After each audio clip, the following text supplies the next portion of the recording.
नमस्कार दोस्तों, मैं हूं राजेश सिंह और आज हम पढ़ने वाले हैं विंध्य पर्वत श्रेणी। देखिए पिछले वीडियो हमने क्या पढ़ा था, अरावली। ठीक है, अरावली कहाँ थी? अरावली आपको मिलेगी यहाँ पे राजस्थान। कहाँ पे मिलेगी? गुजरात, राजस्थान, हरियाणा और दिल्ली में। ठीक है, अरावली कहाँ कहाँ है? गुजरात, राजस्थान, हरियाणा और दिल्ली में। ठीक है, राजस्थान के यहाँ गुजरात के पालनपुर से लेकर दिल्ली कटक तक है। ऐसे ही हम बात करते हैं, अब यहाँ पे देखेंगे इसके जस्ट नीचे एक पर्वत श्रेणी आपको मिलेगी यहाँ पे। ठीक है, ये वाली, इसी के ये हिस्से हैं। ये आज हम पढ़ने वाले हैं विंध्य को। ये क्या थी? ये थी आपकी अरावली। ठीक है, ये क्या थी आपकी अरावली। इसका कलर चेंज कर लीजिए आप। इसे बोलते थे अरावली। और ये क्या है?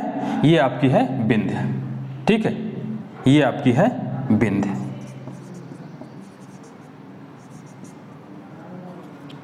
अच्छा, ये कहां से कहां तक है?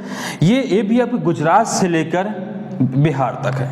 ठीक है, गुजरात, अगर हम इस जगह को देखें तो इसका नाम है जोवाट। जोवाट गुजरात। ठीक है, जोवाट गुजरात। यहां से लेकर ये यहां पे सासाराम तक है। सासाराम ये कहां पे है? ये आपको मिलेगा बिहार पे। तो हमने क्या देखा, ये कहां से कहां तक है। इसकी लंबाई कितनी है? इसकी लंबाई लगभग, अगर पूरा यहाँ से यहाँ तक देखें तो ये जो है आपको पड़ेगा लगभग 1200 किलोमीटर के आसपास। 1200 किलोमीटर क्या है इसकी लंबाई है। ठीक है, इसके बाद क्या है, अगर हम इसके देखें, ये इसकी हो गई लंबाई लिख लीजिए यहाँ पे। कहाँ से कहाँ तक है? कहाँ से? ये आपको मिलेगी जोवाट से लेकर, जोवाट कहाँ पे है? गुजरात में। ठीक है, यहां से लेकर सासाराम तक है। सासाराम कहां है? बिहार। अगर हम बात करते हैं इसकी लंबाई की, ये लंबाई लगभग इसकी 1200 किलोमीटर। देखिए लगभग में है। ठीक है, अगर कभी 1150 12 कुछ मिल जाए तो आप ये मत कहिए कि ये आपने गलत पढ़ाया है। ओके, इसके बाद अगर इस बोल औसत ऊंचाई की, औसत ऊंचाई, ठीक है, तो ये आपको 400 से लेकर 600 मीटर मिलेगी। 600 मीटर ऊंची। ठीक है, इसकी औसत ऊंचाई 400 से लेकर 600 मीटर तक। अगर हम बात करते हैं इसकी सर्वोच्च चोटी, यानी कि सबसे ऊंची चोटी, उसका क्या नाम है? तो इसका नाम है सद्भावना शिखर। सद्भावना शिखर।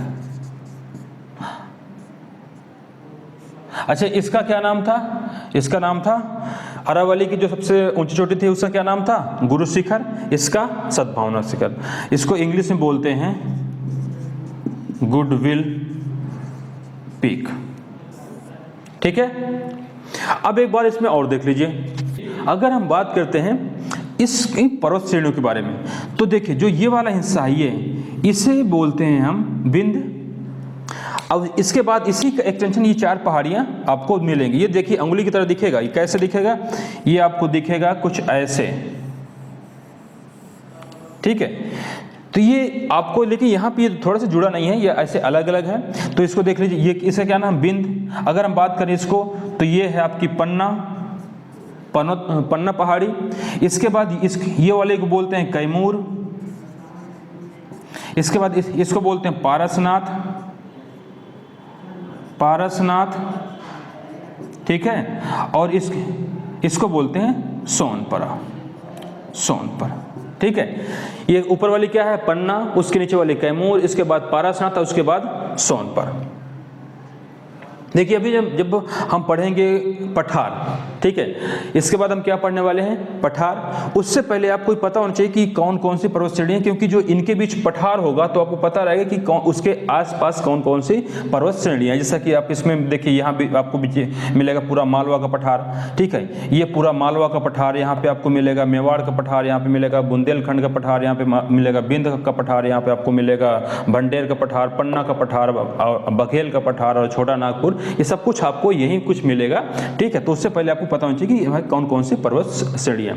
तो इस तरह से हमने इसमें देखा कि कौन कौन सी पर्वत श्रेणियां हैं। अब इसके बाद हम एक बार देख लेते हैं इसमें क्या क्या खनिज मिलते हैं। देखिए बेसिकली जो है, अगर हम बात करें बिंद की, तो इसमें जो है भवन निर्माण सामग्री आपको मिलेगी। भवन निर्माण सामग्री इसमें क्या क्या है, देखिए हम सब जानते हैं कि ये क्या है, ये भी एक अवशिष्ट पर्वत है। कैसा है, अवशिष्ट पर्वत है, जो अरावली पर्वत के बाद बना है, ठीक है, लेकिन बहुत पुराना ये भी है।